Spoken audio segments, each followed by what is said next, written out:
हमारा next question है question number 16। क्या है? The organizers of an essay competition decide that a winner in the competitions get a prize of ₹100।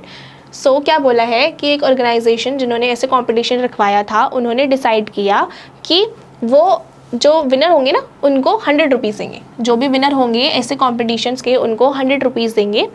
And a participant who does not wins get a prize of ₹25। और जो participants होंगे, participants मतलब कि उन्होंने participate किया होगा लेकिन वो जीते नहीं होंगे, उनको कितने रुपीज़ मिलेंगे? 25 रुपीज़। ठीक है, तो मतलब जो जीते होंगे विनर्स को 100 रुपीज़ दिया जाएगा, एंड जो पार्टिसिपेंट्स होंगे ओनली जो विनर्स नहीं होंगे उनको 25 रुपीज़ दिए जाएंगे। ठीक है, the total prize money distributed is ₹3000। तो टोटल प्राइज मनी हमें बता दिया कि 3000 डिस्ट्रीब्यूट किया गया। Find the number of winners if the total numbers of participants is 63। सो हमें बताया है कि टोटल नंबर ऑफ पार्टिसिपेंट्स मतलब कि टोटल नंबर ऑफ पार्टिसिपेंट मतलब कि कितने लोगों ने उसमें पार्टिसिपेट किया, इस ऐसे कॉम्पिटिशन में पार्टिसिपेट कितने लोगों ने किया? 63। ठीक है, तो हमसे पूछा है कि नंबर ऑफ विनर्स कितने होंगे, हमें ये पूछा है। तो जब पूछा जाता है हम उसी को लेट कर लेते हैं, है ना। तो हम कर लेंगे let the number of winners be x। ठीक है, तो यहाँ पर अगर मैंने number of winners x let कर लिया है तो मेरे पास मैं कह सकती हूँ कि पार्टिसिपेंट्स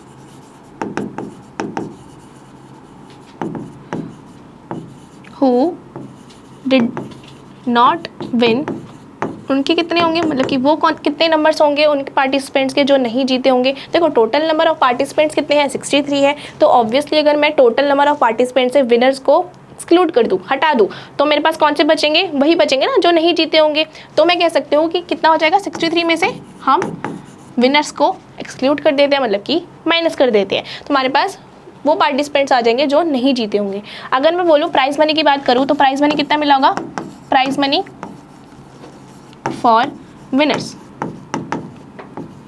विनर्स के लिए कितना दिया गया था? 100 रुपीज़ फॉर ईच विनर्स, है ना। तो मतलब कि 100 इंटू एक्स हो जाएगा, ईच विनर्स मतलब कि 100 इंटू एक्स।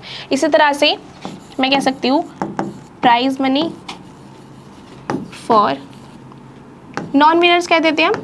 नॉन विनर्स कितना हो जाएगा? कितने रुपीज़ दिए जाएंगे? जो पार्टिसिपेंट जिन्होंने पार्टिसिपेट किया होगा लेकिन वो नहीं जीते होंगे ना, तो उनको कितना दिया जाएगा? 25 रुपीज़। तो 25 इंटू 63 माइनस एक्स। तो यहाँ पर हमें इसे मल्टीप्लाई करना पड़ेगा, इसको सॉल्व कर लेते हैं हम। 25 3 सा क्या आ जाएगा? 75। तो यहाँ पे बच गया 5, 7 कैरी चला गया। 25 इंटू 6 इज इक्वल टू 150, मतलब कि 25 इंटू 6 150 आ जाएगा। एंड 150 प्लस 7 क्या आ जाएगा? 175। तो यह आ जाएगा आपके पास 1575 माइनस 25 इंटू एक्स 25x। ठीक है, ये आ गया। अब देखो ये प्राइस मनी जो विनर को दी गई होगी, ये प्राइस मनी जो नॉन विनर्स को दी गई होगी, उनका सम किसके इक्वल होगा? जो टोटल प्राइस डिस्ट्रीब्यूशन होगा। टोटल प्राइस डिस्ट्रीब्यूटेड कितना किया गया है? 3000 रुपीज़। तो हम कह सकते हैं according to question 100x plus 1575 minus 25x किसके इक्वल होगा? 3000 के इक्वल। ठीक है, इसको सॉल्व करेंगे तो ये 100 में से माइनस 25x कितना चला गया? 75x बच गया इज इक्वल टू 3000 माइनस ये 1575 को मैं वहाँ शिफ्ट कर देती हूँ, तो आ जाएगा 1575 इस तरह से। ठीक है, चलिए अब क्या आ जाएगा? ये यहाँ पे बच गया 75x और यहाँ पे कितना बच जाएगा? यहाँ पे बच जाएगा 1425